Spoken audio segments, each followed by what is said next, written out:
વડોદરા કોર્પોરેશનની સામાન્ય સભામાં ભારે હોબાળો. ભાજપ કોર્પોરેટર આશિષ જોશી અને મ્યુનિસિપલ કમિશનર દિલીપ રાણા વચ્ચે ઉગ્ર બોલાચાલી થઈ. ચાલુ સભામાં ભાજપ કોર્પોરેટર આશિષ જોશીએ મ્યુનિસિપલ કમિશનર સાથે તું તડાકા સાથે વાત કરી અપમાન કર્યું. મ્યુનિસિપલ કમિશનરને લાત મારીને કાઢી મૂકો તેવી ઉગ્ર રજૂઆત કરી. યમુના મેલ પાસે આવેલ મહાનગરનું નાળું સાફ કરાવવાને લઈ બોલાચાલી થઈ. છેલ્લા 2 મહિનાથી નાળું સાફ ન કરાતા હોવાનો કોર્પોરેટરનો આરોપ. મ્યુનિસિપલ કમિશનર દિલીપ રાણાનું નિવેદન.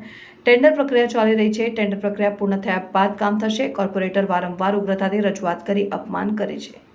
મુખ્યમંત્રીને ફરિયાદ કરવાની ધમકી આપે છે. કામ બધાનું થાય છે, પણ આ રીતે ઉદ્ધતાઈપૂર્વક વાત કરવું યોગ્ય નથી. હું યોગ્ય જગ્યાએ રજૂઆત કરીશ.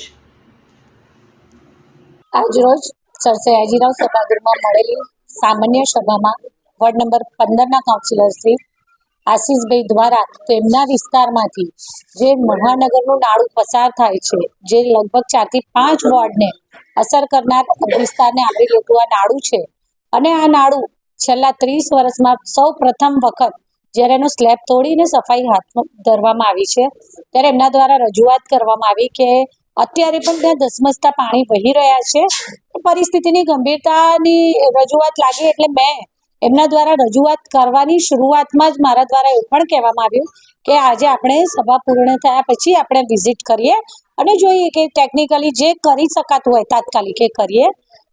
અને સાથે એમના દ્વારા રજૂઆત કરવામાં આવતા કમિશનરે પણ તેમની જે પણ લિમિટેશન્સ હતી એ કમિશનર શ્રી દ્વારા એમની લિમિટેશન્સ જણાવવામાં આવી કે ટેન્ડર પ્રક્રિયા એમને પહેલો પ્રયત્ન કર્યો, પછી એ સફળ ન થતા બીજી વખત માન્ય કાઉન્સિલર શ્રી આશિષભાઈ દ્વારા મહાનાળું છે એની રજૂઆત કરવામાં આવી હતી કે ત્યાં પાણી ભરાય છે અને ચોમાસામાં પ્રશ્ન થશે. વાત એમની સાચી હતી અને આ રજૂઆત અગાઉ કરી ચૂક્યા હતા. અમે એમને આખું ટેકનિકલ ડિટેલ સમજાયું કે કઈ રીતે અમે મહાનાળાનો પ્રશ્ન સોલ્વ કરીએ છીએ, જેમાં એ મહાનાળાને એક્સપાન્શન કરીએ છીએ અને આગળ રૂપારેલ કાંસને પોળી અને બીજી એક ચેનલ એની પેરેલલ બનાવીએ છીએ. એનાથી પાણી આગળ વહી જશે અને જોડે જોડે એમાં મહાનાળામાંથી પણ વધારે સ્પીડથી પાણી નીકળશે, એટલે આ પ્રશ્નોનું પાટલી ઉકેલ આવશે એવું જાણ એમને કરી હતી. તેમ છતાં એમને એવી રજૂઆત હતી કે 2 મહિનાથી કેમ તમે આ કર્યું નથી, કેમ તમે પંપ મૂકતા નથી. પંપ મૂકવાની વાત એમણે ક્યારે કરી નથી મને, પણ આ પહેલી વાર આવ્યું. તેમ છતાં મેં એમને કીધેલું કે પંપનો વિષય એવો છે કે જ્યાં આગળ પાણી વહી જાય અને 2 ચેનલ ક્રિએટ થાય તો પંપ મૂકવાનું વધારે સાર્થક થશે.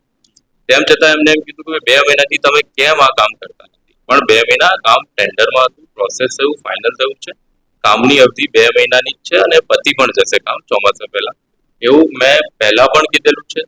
આ વખતે પણ મેં એમને કીધું, પણ તેમ છતાં એમણે એવું કીધું કે તમારે મુખ્યમંત્રીને કહેવું હોય, મુખ્યમંત્રીશ્રીને કહેવું હોય તો પણ કહી દેજો, પણ હું તો આ રીતે જ બોલીશ. અને પછી ઉગ્રતાથી અને તુતારીથી બોલવા લાગ્યા અને એટલે મારે પણ એમને કહેવું પડ્યું કે તમે માન્ય મુખ્યમંત્રીશ્રીનું નામ આમાં ના લો, અને એના કારણે થઈને આખો વિષય થયો છે. શહેરના નાગરિકોએ પાછલા દિવસોમાં બહુ આખા શહેરમાં ભૂખીનો પણ વિષય આજે પહેલી સભામાં 1.5 કલાક ચાલ્યો. ત્યારબાદ અમે છેલ્લા 3 મહિનાથી નાળું સાફ કરવાની રજૂઆત કરીએ છીએ. વિશ્વામિત્રી પ્રોજેક્ટ ને પૂર્વ વિસ્તારને કોઈ લેવા દેવા નથી. મારા તમામ પૂર્વ વિસ્તારના નાગરિકોને પાણી હાઈવેથી આવે છે, રૂપારેલ કાંસમાંથી આવે છે. એનો જે આવક ને જાવકનો પ્રશ્ન છે, એમાં વડોદરા મહાનગર ગાજરાવાડી પમ્પિંગ સ્ટેશનનું રોજનું 10 થી 12 MLD પાણી છોડી રહી છે, જેના કારણે હાલમાં એની પૂર જેવી સ્થિતિ છે. જે વસ્તુ મેન્યુઅલી થઈ શકે છે, વગર ટેન્ડરે કામ થઈ શકે છે, એને પણ અનનેસેસરી કોઈને કોઈ રીતે ડિલે કરવાનું કામ. 3 મહિનાથી મારા વોર્ડ વિસ્તારમાં વરસાદી કાંસની સફાઈ માટે તોડેલા સ્લેબ ભરાયા નથી, કારણ કે આખી કાંસ ફૂલ છે. અધિકારીઓનું એવું કહેવું છે નાળાનું પાણી જતું નથી, જેના કારણે આ પરિસ્થિતિ છે. નાળાનું પાણી સાફ કરવા અને ટેમ્પરરી પંપ મૂકવાની જ્યારે રજૂઆત કરવામાં આવે છે, ત્યારે કમિશનર સામેથી આર્ગ્યુમેન્ટ કરે છે કે સામે અમે કાઢીશું. અમે એમને 2 વાર સ્થળ વિઝિટ કરવાની વિશે વાત કરી, છતાં પણ એમની પાસે સમય નથી. એ પ્રમાણેનું વર્તન અમે જોઈ રહ્યા છે. જો તમારી અમારા વોર્ડ વિસ્તારની અંદર પાણી ઉતારવાની, નહીં ભરવા દેવાની ઈમાનદારીથી જો તમારે કામગીરી જ કરવી છે, તો અમારી સાથે રહીને અમારું બતાવેલું પણ સૂચન એમને માન્ય રાખવું પડે. અમે ભોગવ્યું છે, વિસ્તારમાં વરસાદમાં ફર્યા છીએ અને શું સમસ્યા છે અમને ખબર છે. 4 દિવસ સુધી પાણી ઉતર્યા નથી, જેના કારણે આજે અમારે ઉગ્ર થવું પડ્યું છે. જો અત્યારે બી ઉગ્ર નહીં થઈએ તો ફરીથી એના એક દિવસો આવશે. કમિશનરનું જે વલણ છે એ બેઠા બેઠા આર્ટિફિશિયલ બતાવવાનું વલણ છે. ગ્રાઉન્ડ પર કામગીરી નથી થઈ. મહાનગરનું નાળું હમણાં જો શરૂ કરે ને તો 3 દિવસમાં સાફ થઈ જાય એવી પરિસ્થિતિ છે, પણ એમને કેમ નથી કરવું એ એમને જ પૂછવાનું વિષય છે.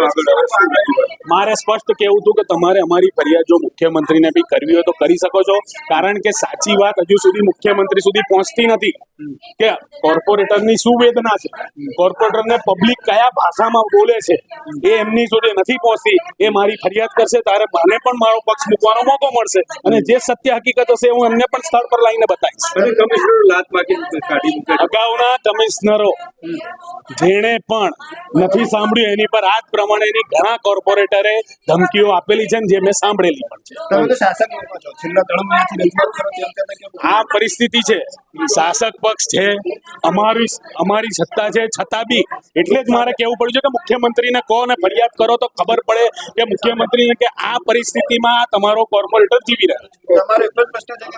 મારા બધા જ કોર્પોરેટર, મારા 3 સાથી કોર્પોરેટર બી હાજર છે અને વોર્ડ નંબર 5, 6, 14, 15 અને 16 માંથી પાણી મહાનગરના નાળામાં પહોંચે છે. માન્ય બાળુભાઈએ જે હમણાં વિઝિટ કરી હતી, કોઠી ઢાળથી નાની શાક માર્કેટ સુધીનું પાણી પણ મહાનગર જાય છે. સંગમ 4 રસ્તાથી પરિવાર 4 રસ્તા આજવા રોડ થઈને પણ પાણી મહાનગરમાં જાય છે.